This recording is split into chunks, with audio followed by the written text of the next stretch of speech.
welcome back to the last episode of Cancelled. Today I will be telling you all a synopsis of The Hunger Games, giving you my opinions on the book and why it was banned.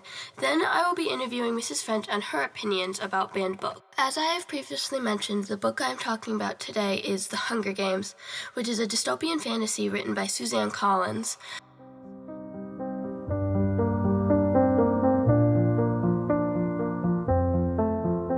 I will now be giving you my synopsis of the book.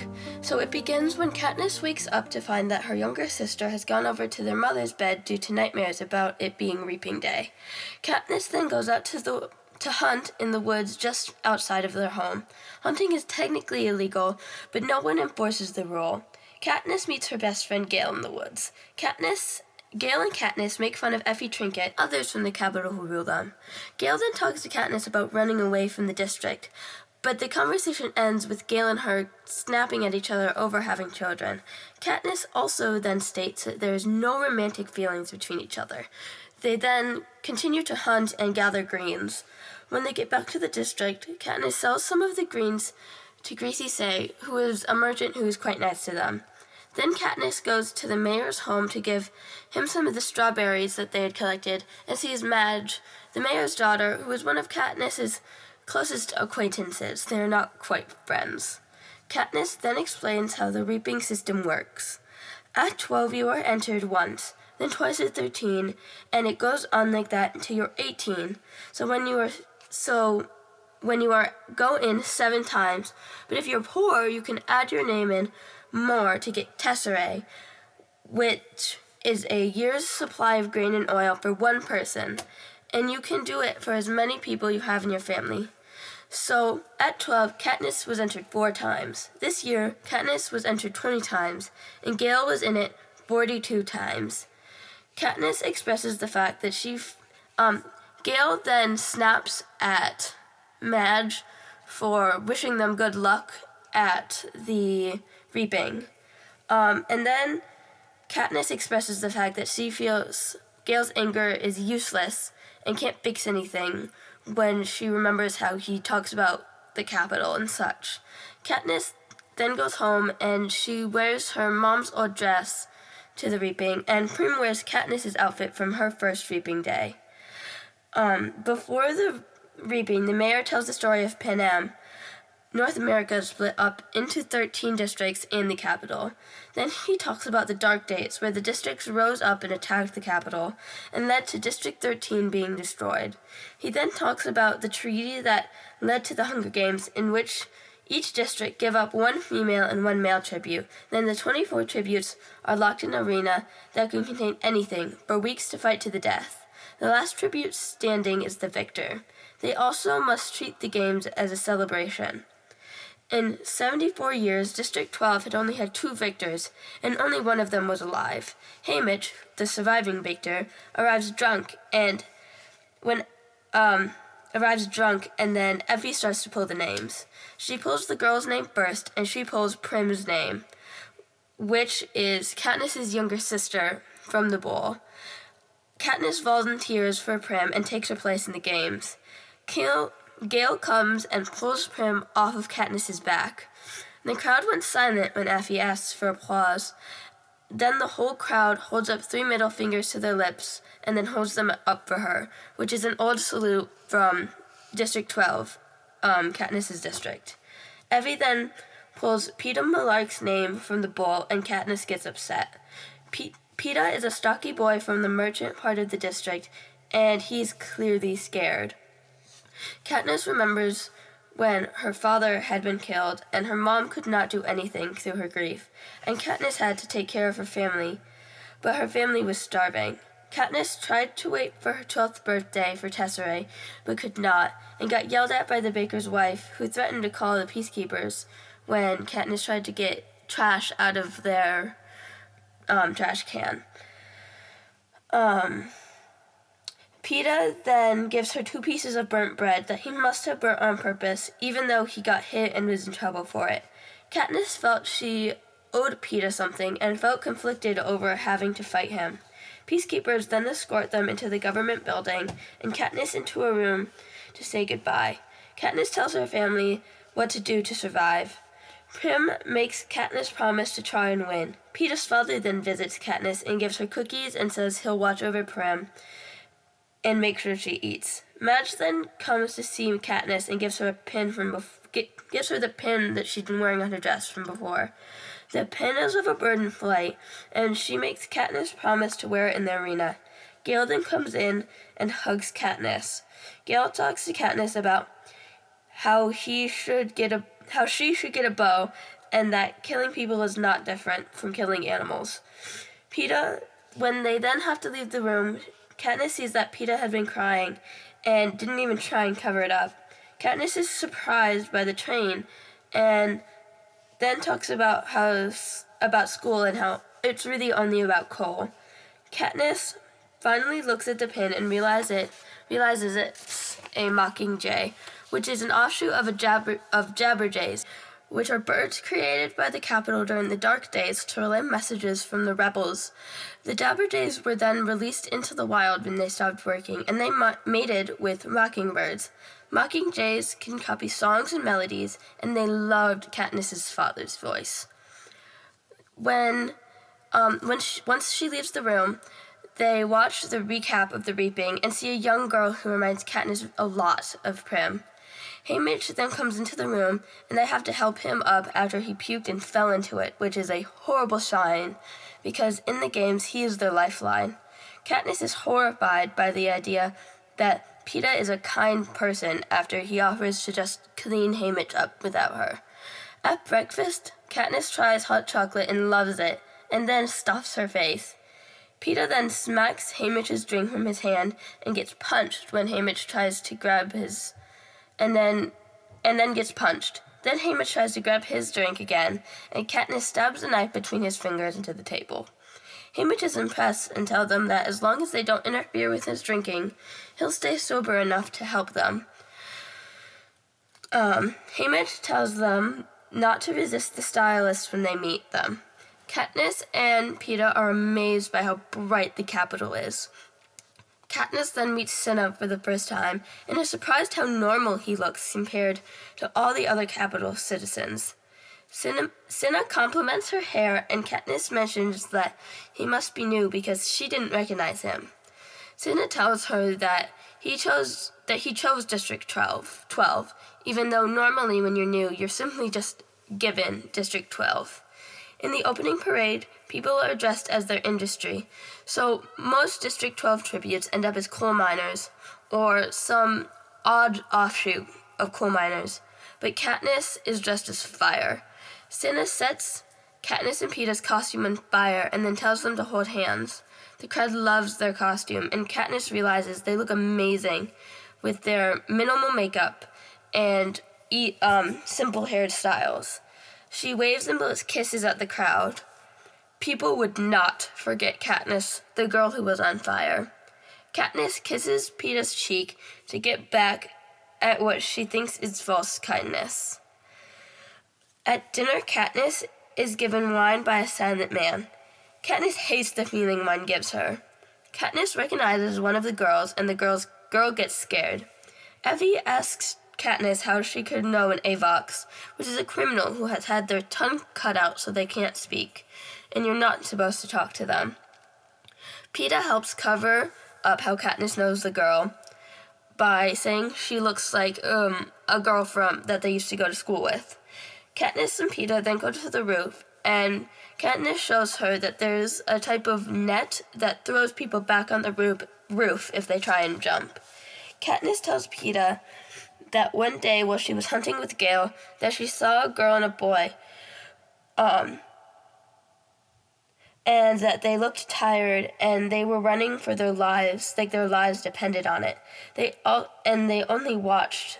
And then all of a sudden, a hovercraft appeared out of nowhere, and a net grabbed the girl with incredible speed, and then shot a spear through the boy and pulled him up, even though he was most definitely dead already. Then the girl screamed before the craft vanished, like it was never there. Peeta wrapped a coat around Katniss's shoulder, and Peeta asked where she thought they were going, and she was confused by why they would want to leave. Peeta seemed to be surprised, that his dad went to see Katniss when she mentions it, and it seems that she had been talked about at his home. Peeta tells Katniss that when his mother told him goodbye, that she had told him that maybe District 12 would finally have a victor, but she didn't mean him. She meant Katniss. Later on, Haymitch then tells them not to do what they're good at in front of the other tributes and to stick together. Katniss thinks that Peeta is being rude to her when he's definitely not. At training, Peeta and Katniss stick together. They go to a knot section and a camouflage section.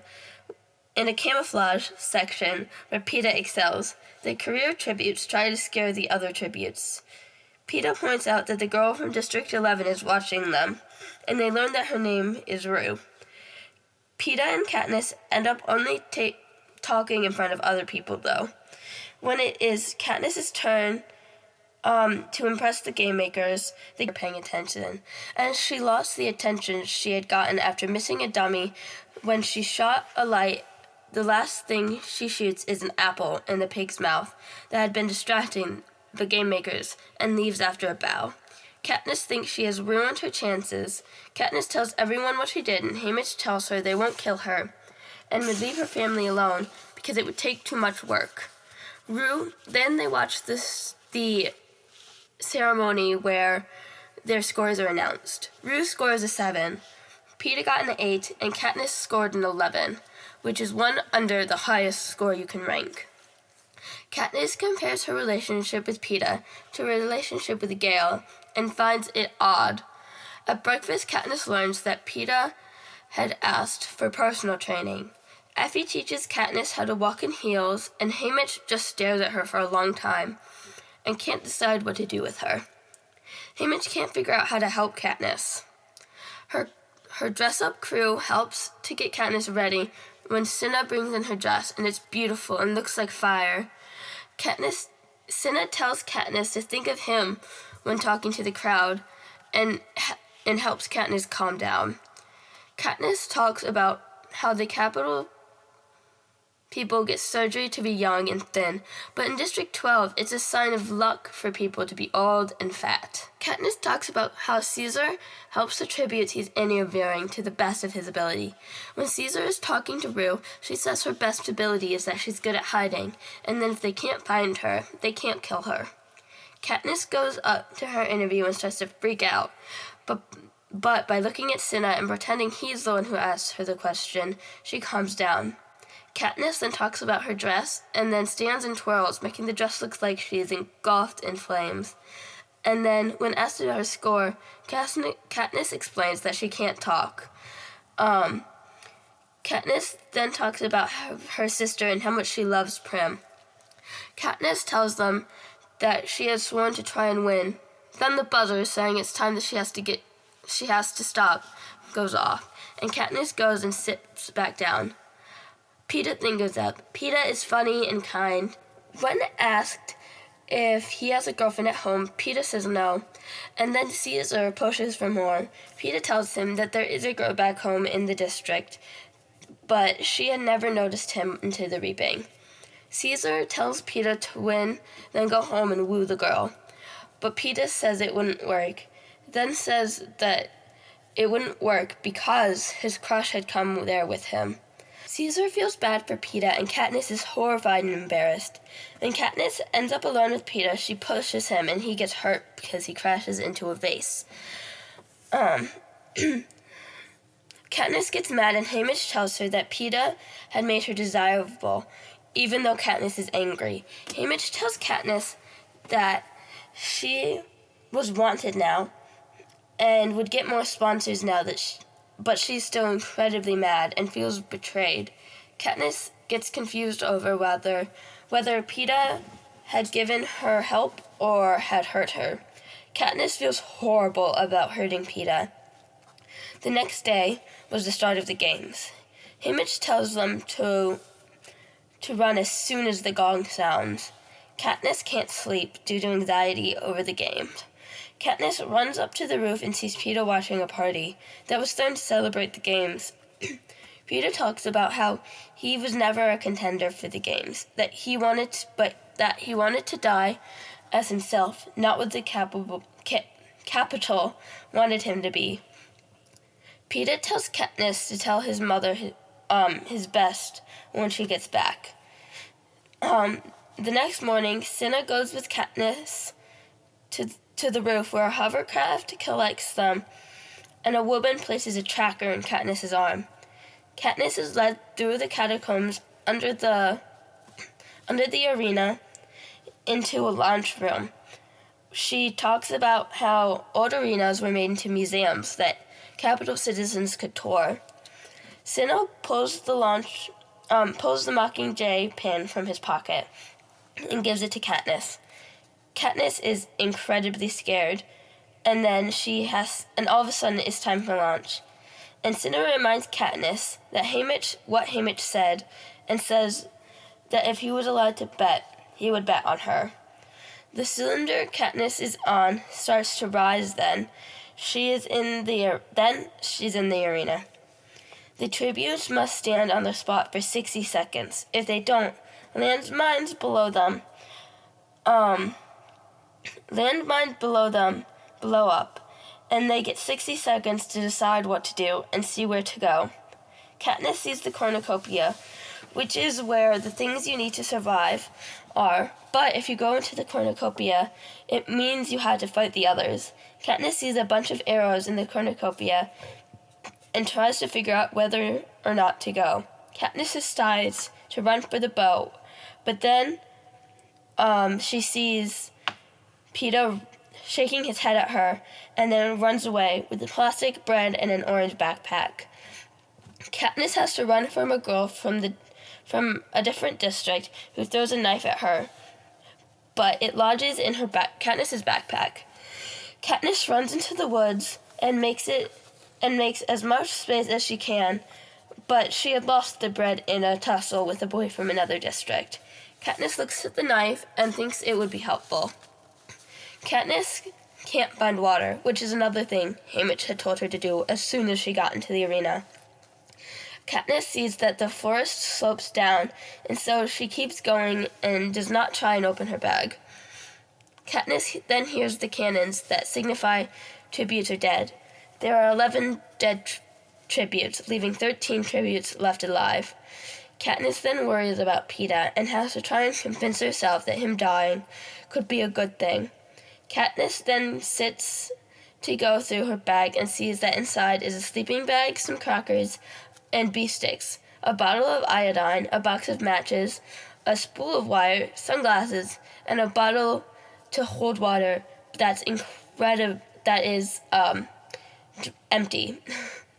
Katniss starts to wonder if there's no water outside the lake around the cornucopia, but decides to follow a rabbit she had scared earlier. Katniss then chews some tree bark to calm her stomach. Katniss sets up 2 snares before setting up camp in a willow tree.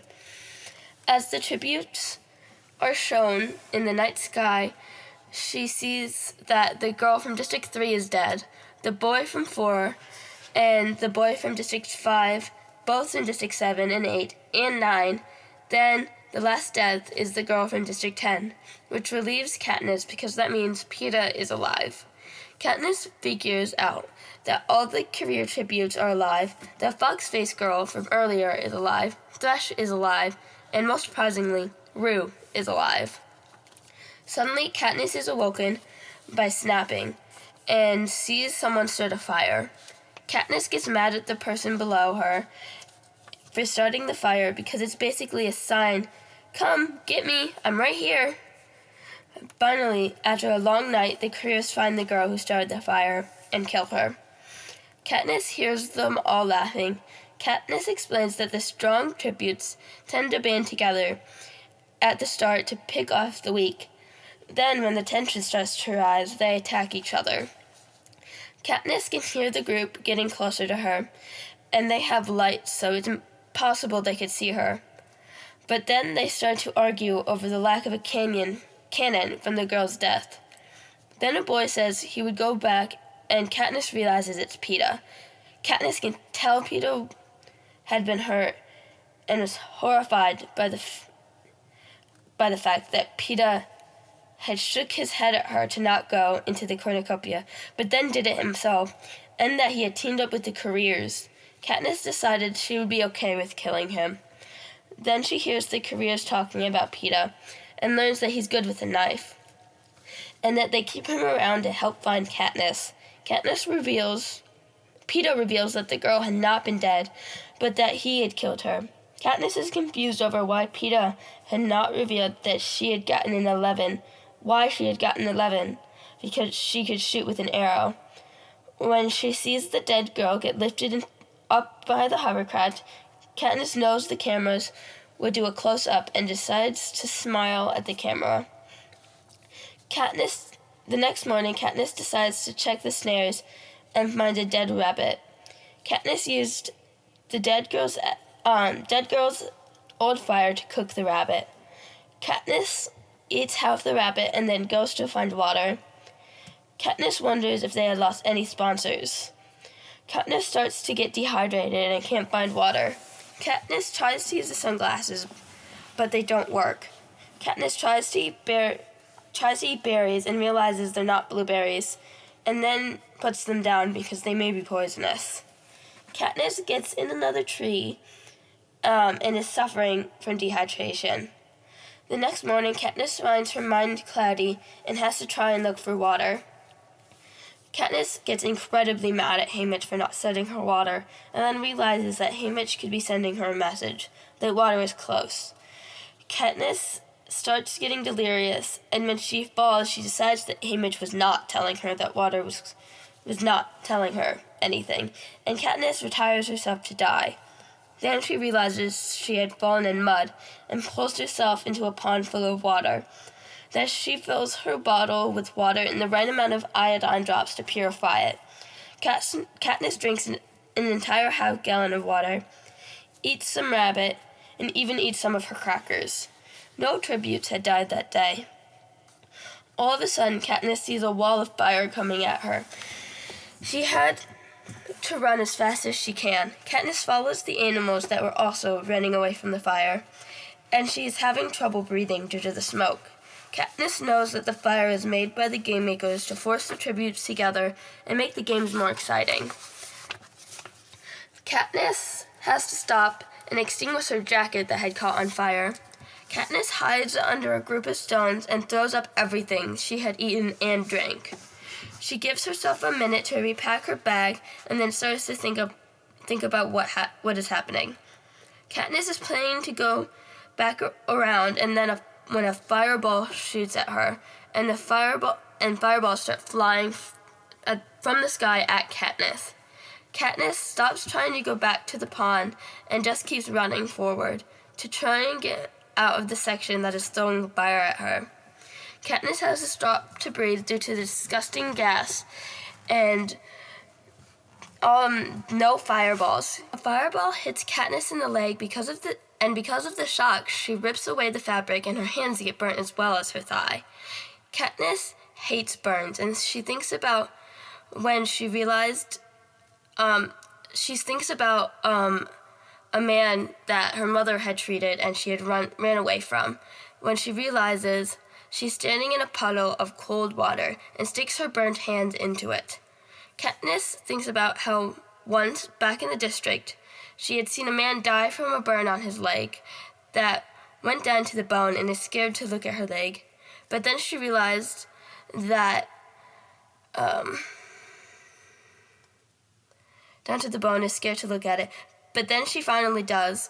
There is a burn about the size of her hand, and none of it is black. Katniss then stretches her hands out into the pool, and it helps. Her leg out into the pool, and it helps. Katniss thinks about leaving the spot, but can't because of her burns and the careers. Katniss makes a small meal from water and the spot, but can't from water roots and decides to sleep. And when the careers find her, she's able to get away a few minutes before they get to her. Katniss ends up climbing a tree through her pain. The careers and PETA are below the tree, and they are all pretty beat up, but still capable of killing her. Katniss also notices that the careers can't climb the tree because of their weight. Katniss then starts to talk to them and asks if they want to come up. The boy from 2, whose name is Cato, says he will, and a girl tries to give him the bow and arrow, but he says he'll just use his sword instead. Cato tries to climb the tree, and Katniss starts to climb higher, then sees Cato fall from the tree. The girl who had the arrows, who was named Glimmer, tries to climb the tree as well, but can't get up very high. And then she tries to shoot an arrow at Katniss, who's about 80 feet in the air at this point. And it's clear she can't shoot at all. The careers are extremely upset that they can't kill her, and PETA says to stay there because she can't leave. Katniss sees an animal in the next tree over, and then realizes it's Rue in the tree. They stare at each other, and Rue points to a wasp's nest above Katniss's head. Katniss can't figure out what type of wasps they are, what kind of wasps they are, but they leave her alone, or if they'll leave her alone if she leaves them alone, or if they're mutts made by the Capitol. Katniss explains that they may be tracker-jackers that are like jabberjays, were made by the Capitol during the war, and had been placed like landmines in the ground. And when they sting, they can kill. They can kill you, or bring on hallucinations that can drive people mad. And they hunt down those who bother their nest and kill them. Rue had disappeared. Katniss knows that the careers could kill her, but she would have to saw down the entire branch. The careers.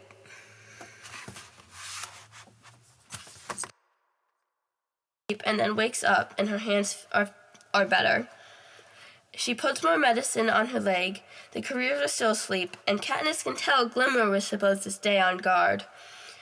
Katniss warns Rue about what she's doing, and Rue leaps from tree to tree. Katniss knows the nest is of tracker-jackers, and they are waking up. Katniss knows the entire swarm would get her if she didn't get it down soon. Katniss pushes the branch to the ground, and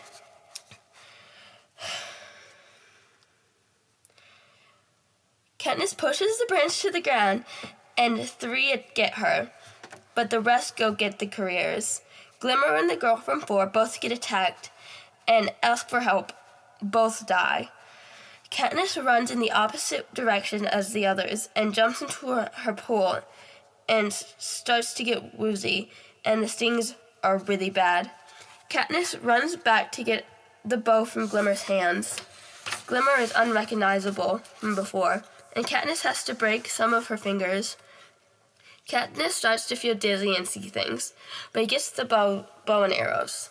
The careers are coming, and Katniss can't get the bow ready. PETA asks her what she's still doing there and tries to get Katniss away from the rest. Katniss then runs away into the woods, and she's starting to hallucinate, and she starts to scream.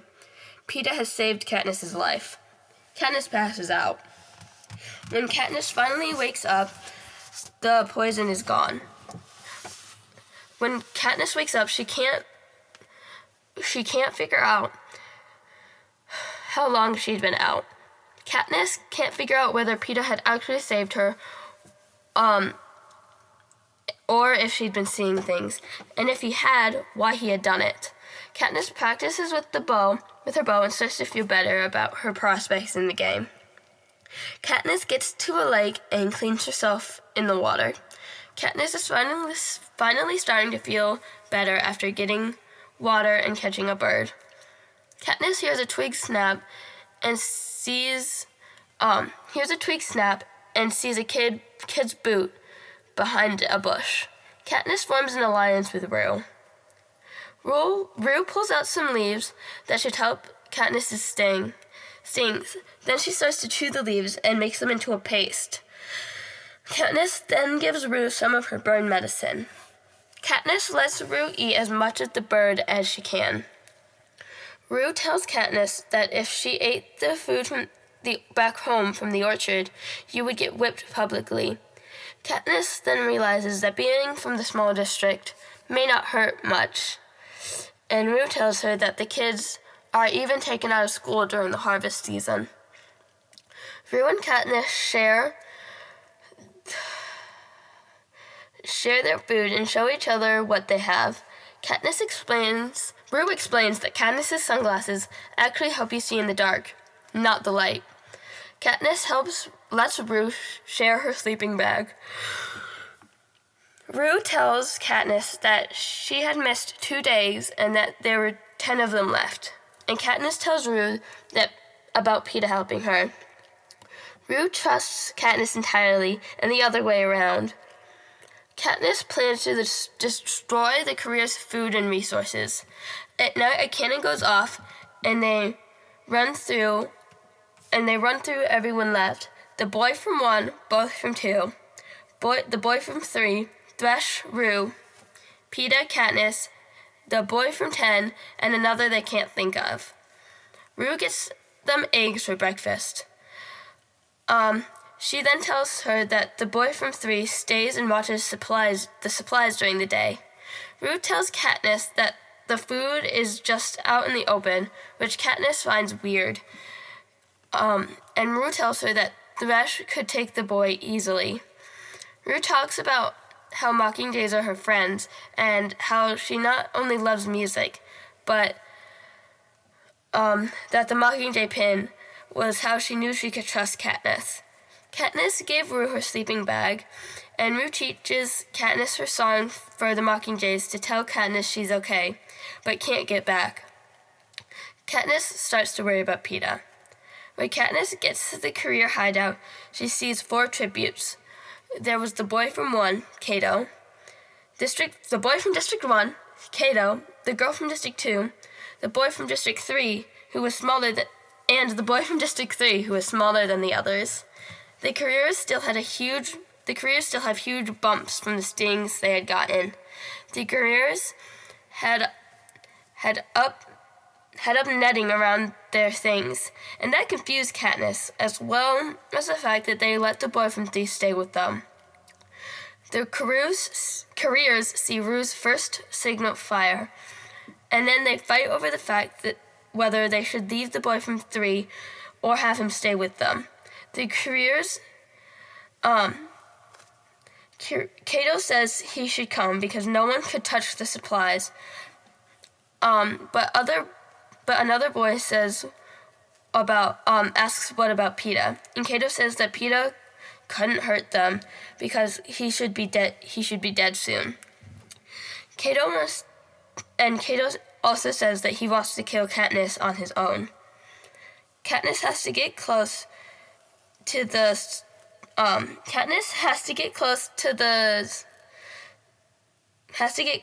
destroy the supplies. Katniss then sees Foxface get out on the plane and jump from place to place, and then jumps to the pyramid. She gets and when she falls, she gets worried, and then she gets the supplies. Katniss is right about the traps and that Foxface was a smart girl. Katniss realizes that the boy from 3 had moved the mines from the ground around the tribute's entrances and put it into the ground around the supplies. Katniss remembers that a few years ago, a tribute had dropped her token, which was a small wooden ball, before the 60 seconds were up, and they had to scrape her off the ground. Katniss is starting to run out of time. Katniss sees a group of apples and then uses 3 arrows to let them spill onto the ground, and they make the mines go off. Katniss feels dizzy and can't hear. When Katniss touches her left ear, it comes back bloody. Katniss crawls away from the fire. When Cato and the rest come back, Katniss can tell Cato is mad, and the boy from 3 says that the mines are all gone. Cato turns on the boy from 3 and snaps his neck. Katniss realizes that the careers think that the person who blew up the trap is dead. That night, Katniss sees that the boy from 10 and the boy from 3 were dead, and the couriers know that the person who blew up the place was alive, and they went into the woods. Katniss can hear ringing in her right ear and starts to worry about Rue. The tributes left were the boy from 1, both from 2, Foxface, and both from 11 and 12. Katniss gets extremely cold during the night due to not having her sleeping bag, but manages to fall asleep. When she wakes up, she hears a laugh from the lake and is excited that her right ear can still hear. The girl laughing is Foxface, who had found some things to use. Katniss considers befriending her, but changes her mind because Foxface does not look like the kind of person to trust. All of a sudden, Foxface turns toward a noise and runs. Katniss waits, but nothing appears, and decides to leave and find Rue.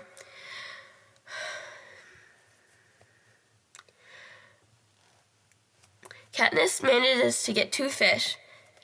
Katniss's right ear had officially stopped ringing, but her left had been deafened. When Katniss gets back, she doesn't see any signs of Rue. She climbs into a tree so that she can see the couriers if she so that she can shoot the couriers if she must. Katniss had nothing to do while waiting for Rue to show back up. By night, Katniss decides to find Rue, but finds the 3rd fire had not been lit. Katniss worries that Rue is stuck in the woods and decides to hunt whatever had stopped Rue. Katniss then hears Rue's song, meaning she's okay. Then she hears Rue scream. Katniss runs into a clearing to find Rue in a net, and Rue only has time to reach out before she's impaled by a spear. The boy from District 1 had stabbed Rue, and Katniss promptly shoots him with an arrow. Katniss asks her if there are any more, and Rue says no. Rue had rolled over, and Katniss knew that she couldn't help her. Katniss knows telling Rue that it's okay would not help. Rue asks if she'd blown up the food, and when Katniss answered yes, Rue tells her that she had to win. Rue asks Katniss not to go and to sing. Katniss sings Rue a lullaby from her district that is about how the days to come will be better. Rue dies in Katniss's arms, and Katniss finishes the song for Rue. When Katniss is done singing, the Mockingjays take up her song. Katniss takes the arrow from the boy and the pack from Rue, knowing she would want her to have it. Katniss starts to feel the true injustice of the Capitol. Katniss decides to shame the Capitol and show them that the tributes are more than game pieces. Katniss decorates Rue's body with flowers, then salutes her.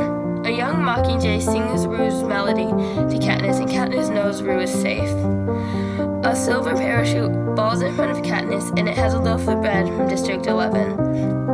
District 11 had band together and sent Katniss a loaf of bread to thank her for helping Rue.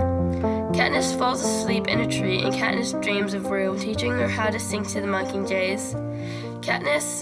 The next morning, Katniss has to order herself out of a stupor caused by Rue's death.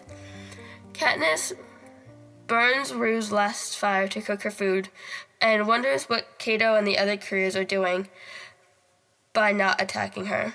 Katniss realizes that the boy from District 1 had been her first real kill. At night, the head game makers make an announcement. Normally, the announcements are feasts, and that feast at the cornucopia, but this time he tells them that the rules had changed. This time he says that if both tributes from the same district are last, they will both be crowned victors. Katniss then goes looking for Peeta. Katniss realizes that Peeta had been playing the star-crossed lovers the entire time. Katniss runs down everyone she needs to worry about. Foxface, Thresh, Cato and the girl from District 2, who are the only others to benefit from the rule other than Katniss and Peeta. Katniss goes to sleep, vowing to herself that she'll find Peeta tomorrow. Katniss goes back to where she had last seen him and realizes he must be in the stream of water. Or a water source.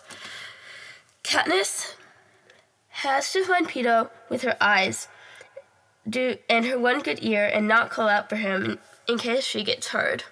Katniss then sees a bloody streak on a boulder and goes close to it to try and find Peeta. Katniss tries to go that he's basically invisible. Peeta tells her that Cato had cut him on his leg, and Peeta reminds her that they're in love, so it's okay for her to kiss him, and she laughs.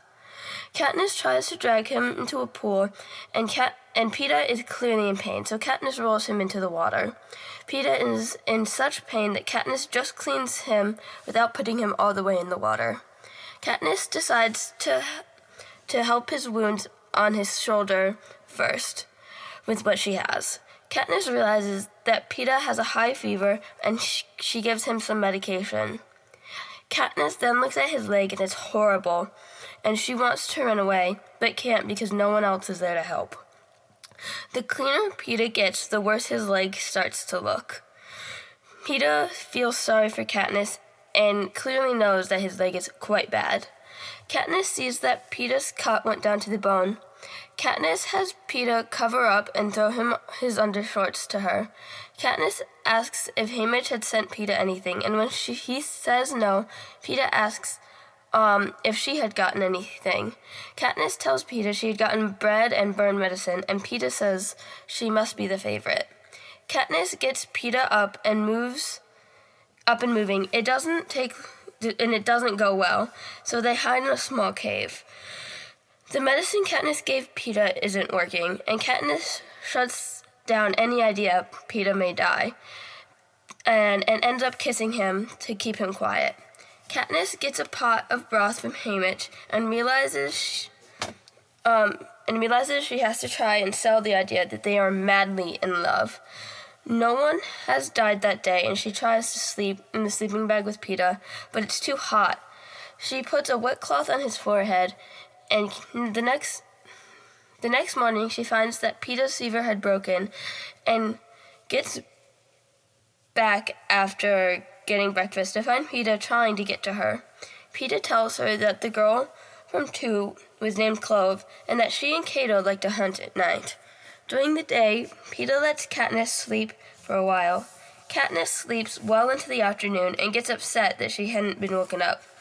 Peeta has heated up, and Katniss watches him drink and take a fever pill. Then Katniss unwraps his leg and finds it much worse than before, and realizes he has blood poisoning, and the medicine he would need is extremely expensive, and there is no way that they could get it. Katniss makes soup for Peeta. Peeta asks Katniss to tell him a happy story, and she tells him about how she got Prim's goat. She has to lie about part of the story to keep people safe. Peeta says that Prim and Katniss's mom sound like her, and she says they are much better than her. A feast is then announced, and that the things they need would be in the backpack with their district number on it. Peeta tells her not to go, and Katniss lies, and Peeta says that she is a bad liar. Peeta says that if Katniss goes to the feast, he'll follow and scream. They get in an argument. Katniss tells Peeta that if she listens to him, he must do exactly what she tells him. All of a sudden, a parachute falls, and it seems to be a vial of medicine to help Peeta, but it turns out to be syrup. When she realizes it would knock him out, she mixes it with berries, and he only realizes when it's too late, he's quite mad. Katniss knows that she'll have to face Cato, Clove, and Thresh up front, and thinks Foxface will wait till the others are gone. Katniss gets to the cornucopia, but the feast was not there yet. But as the sun rises, the ground splits, and a table with the bags on it rise, and the bag for 12 is tiny. The first to get her bag was Foxface, who got hers incredibly fast. When she goes to get her bag, Clove throws a knife at her, but Katniss is able to deflect it and send an arrow at her, but it misses any vital organs and hits Clove's arm. Katniss gets her bag over her arm, but a knife hits her forehead, and she has trouble seeing and misses her shot. Clove gets her down and taunts Katniss, and Katniss gets her to think that Peeta may be there, but Clove catches on fast.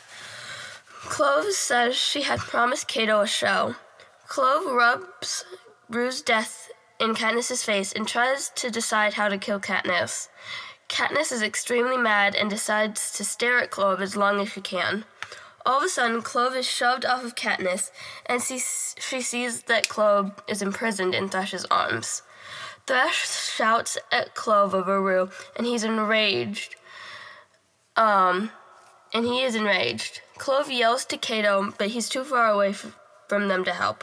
Thresh brings down the stone in his hand, and then turns to Katniss and asks what Clove meant by her being allies with Rue. Katniss explained that she had allied with Rue and had tried to save her, and said she killed the boy from one and honored Rue with flowers and a song. And she tells him how his district had sent her bread. Thresh lets Katniss go for helping Rue. Thresh tells Katniss to run when they hear Cato getting closer.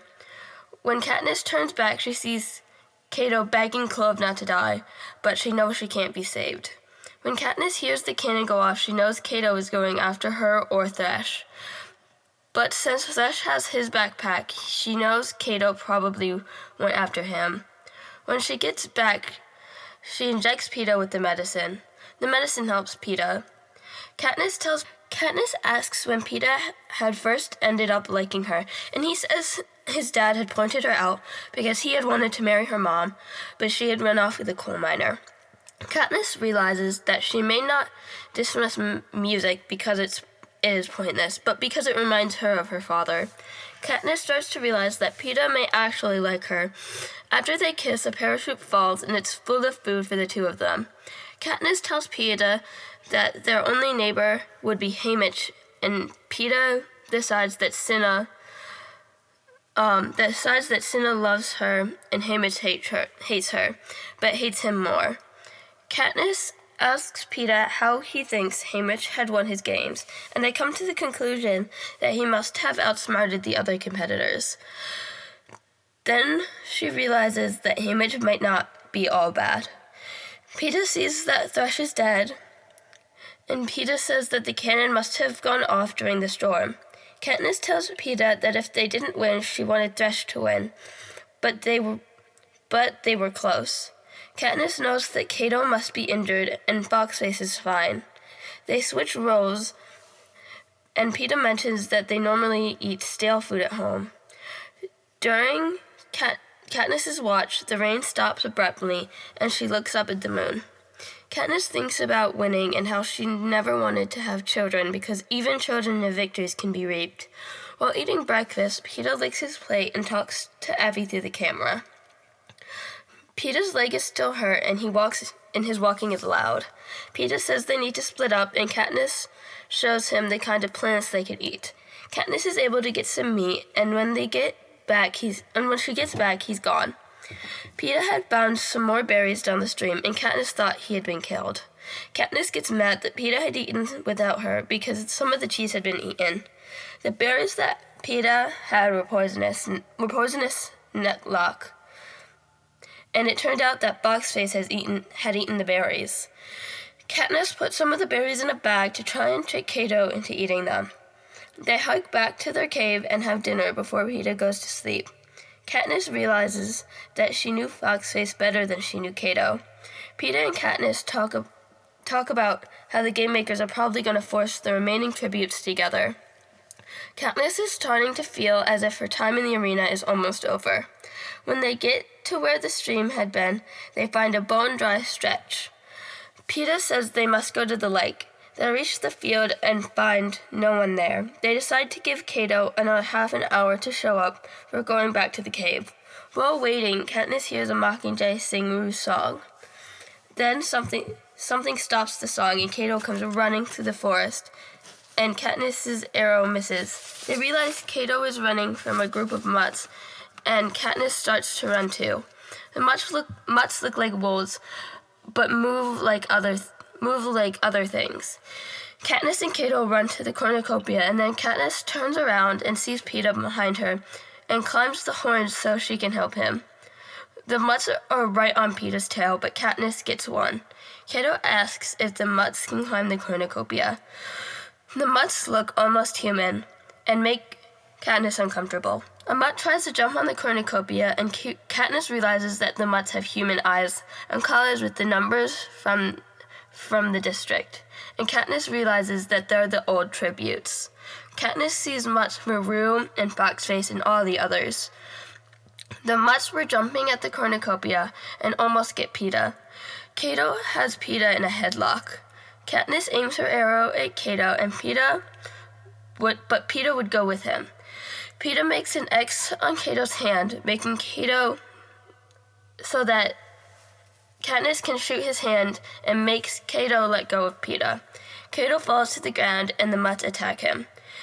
Cato is fighting the mutts. Cato tries to get back on the cornucopia, but the mutts manage to pull him into the cornucopia. Katniss ties a tourniquet around Peeta's leg, even though it could lead to him losing his leg. The cold is torturous, but the worst thing is listening to Cato suffer because it makes a good show. Katniss won't let Peeta sleep, and the sun starts to rise. Peeta is dying. Peeta asks Katniss to shoot Cato, meaning she'd have to take the arrow out of his tourniquet. Katniss hears Cato ask her to please kill him, and she does. They had won. Peeta says that they may have to distance themselves from the body. They go to the lake and drink the water. Mockingjay gives a whistle, and the hovercraft comes for Cato, but they aren't coming for them. The game makers make a new announcement that the new rule had been revoked. They were never going to let them both win. Peeta gets to his feet, and he pulls his knife and throws it in the lake, and then puts Katniss's bow back in her hands. Katniss wants Peeta to kill her because she won't want to live without him.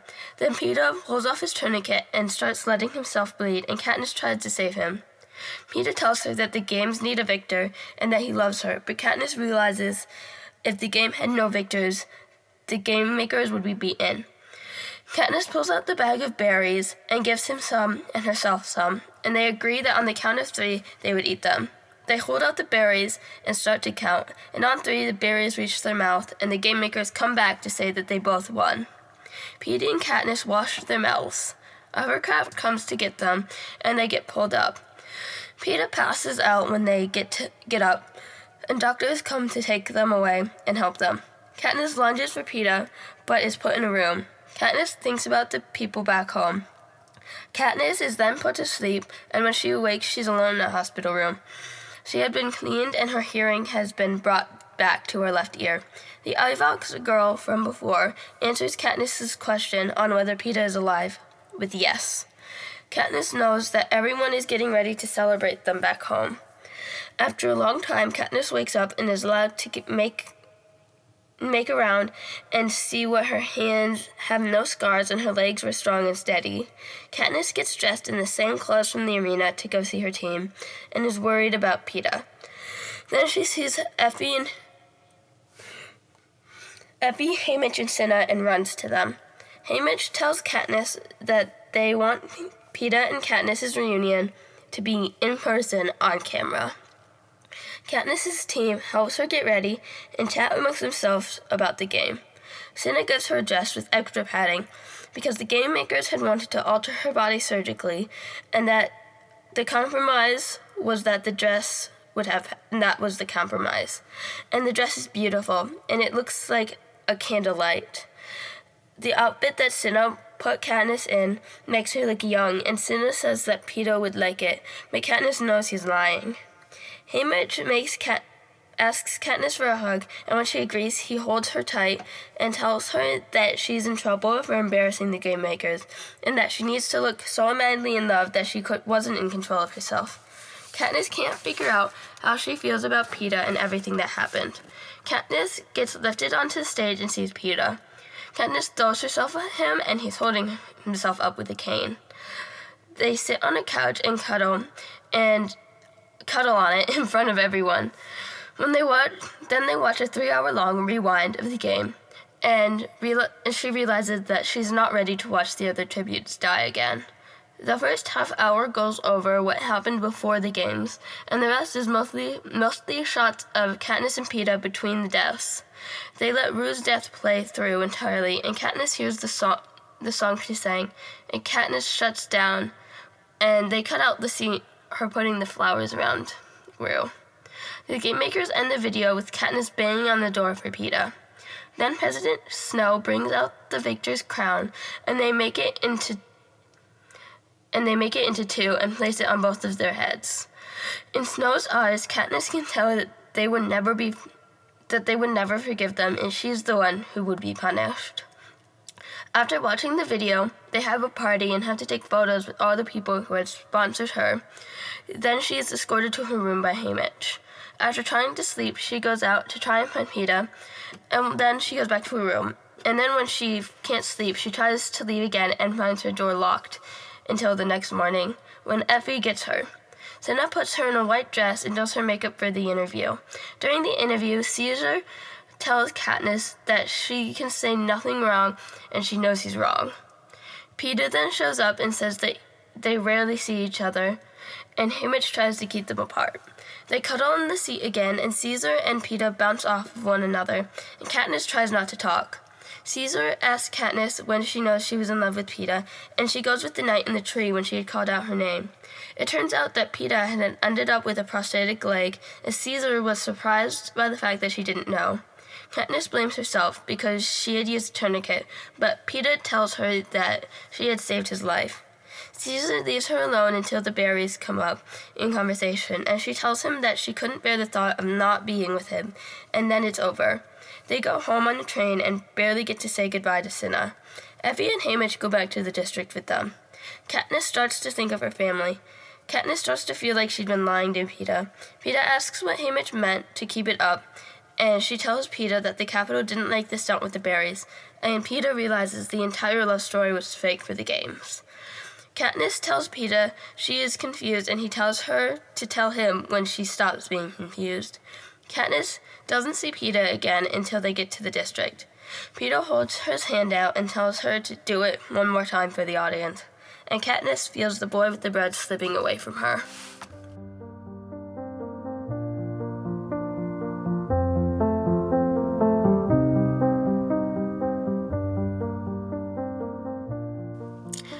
Now that you've heard what the book's about, I'm going to tell you why it's banned and some of my opinions. So, The Hunger Games was banned because of its themes of rebellion and the idea of challenging authority. And personally, my opinion is that it shouldn't be banned. I really love The Hunger Games. I love the entire series. And it's just a compelling story. And it's supposed to make you think, and it's supposed to make you feel. And I think banning it it's kind of against the point of the entire book. The book is about how it doesn't, no matter how good or bad you think your government is, everyone can do bad things. And it's kind of about how, fighting back against people who have hurt you. And I think it's a powerful message. And I think banning it kind of just works into making the book hold more water, almost, and that makes any sense. By banning the book, you're giving the book a reason to exist, in a way. You're proving it right. You're proving there's a reason that the ideas in the book matter. I also just think that it doesn't, I think it shouldn't be in, younger libraries, elementary school, but that's because it's about violence, and I think no one in the right mind would look at a book called The Hunger Games and go, yeah, that's for, young children.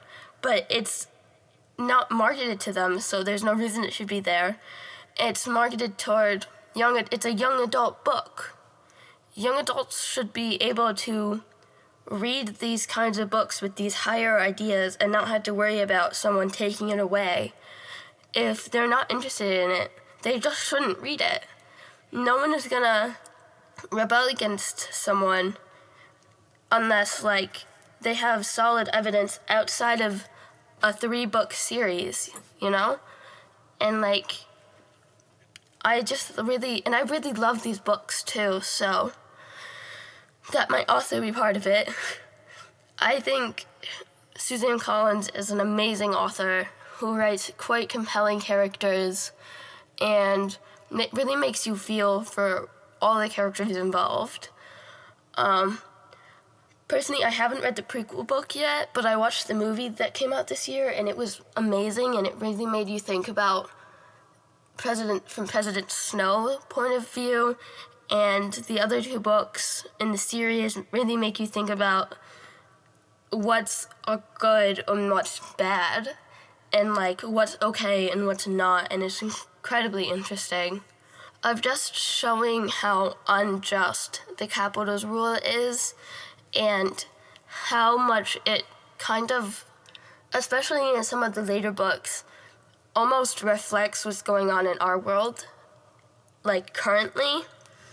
And it's incredibly interesting, and they're all incredibly compelling characters with amazing backstories, and like you get really attached to all the characters, even though, especially in this first book, you know most of them aren't going to make it.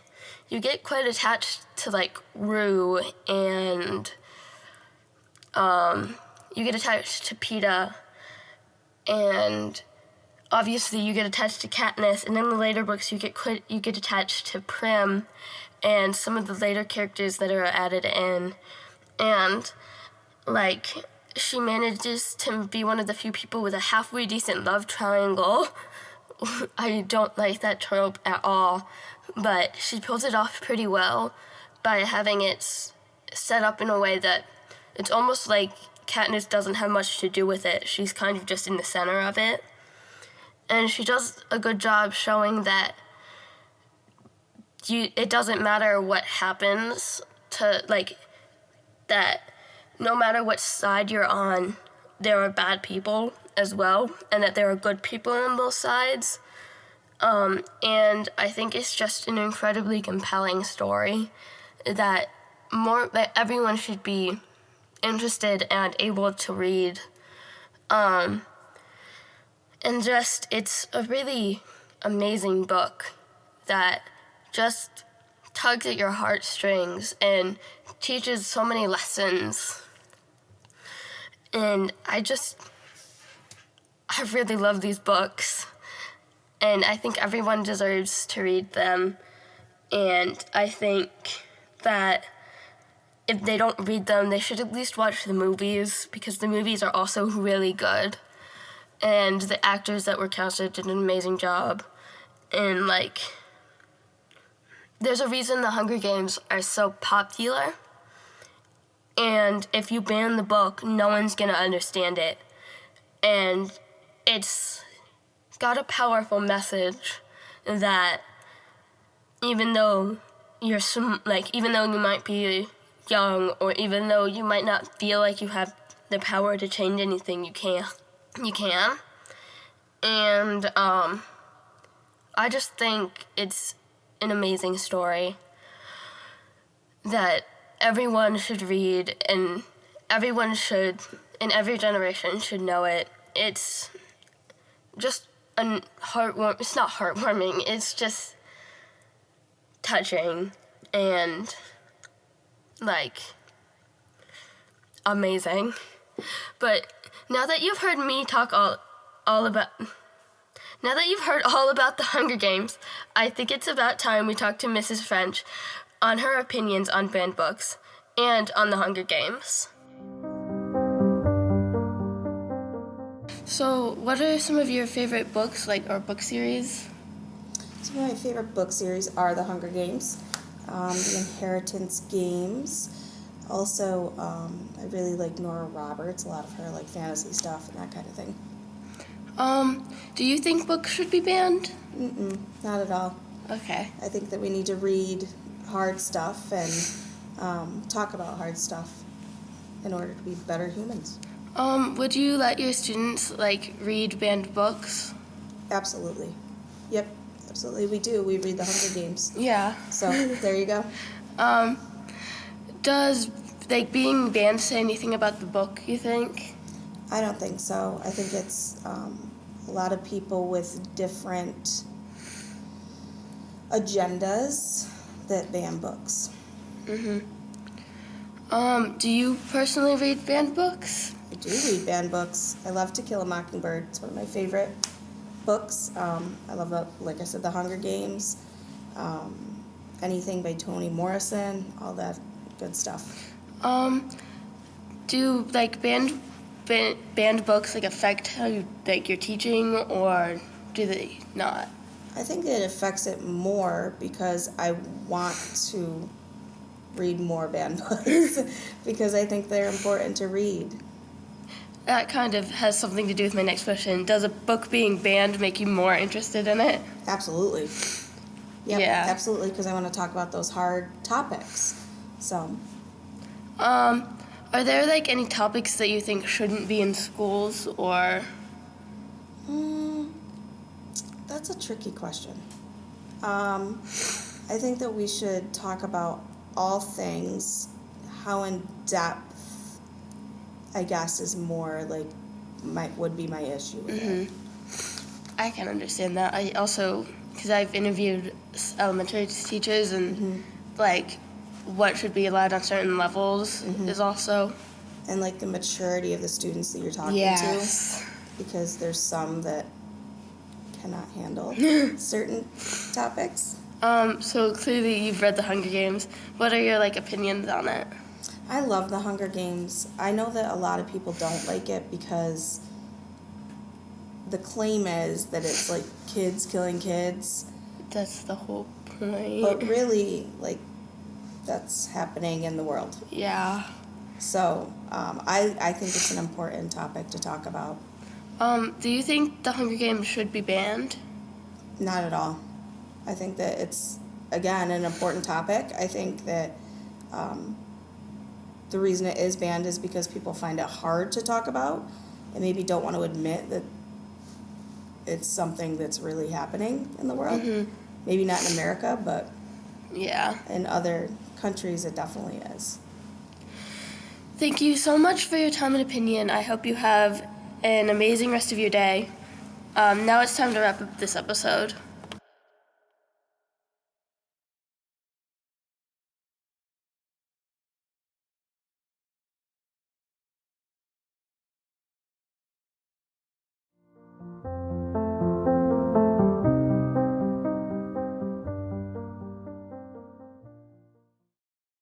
Today I learned that even books meant for older, more mature audiences can be banned, and that it can truly affect many people.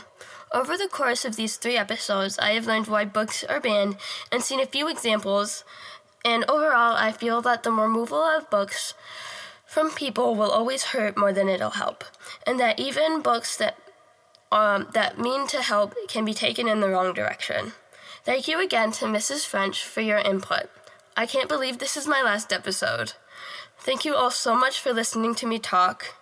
I hope you all have a great day, and bye!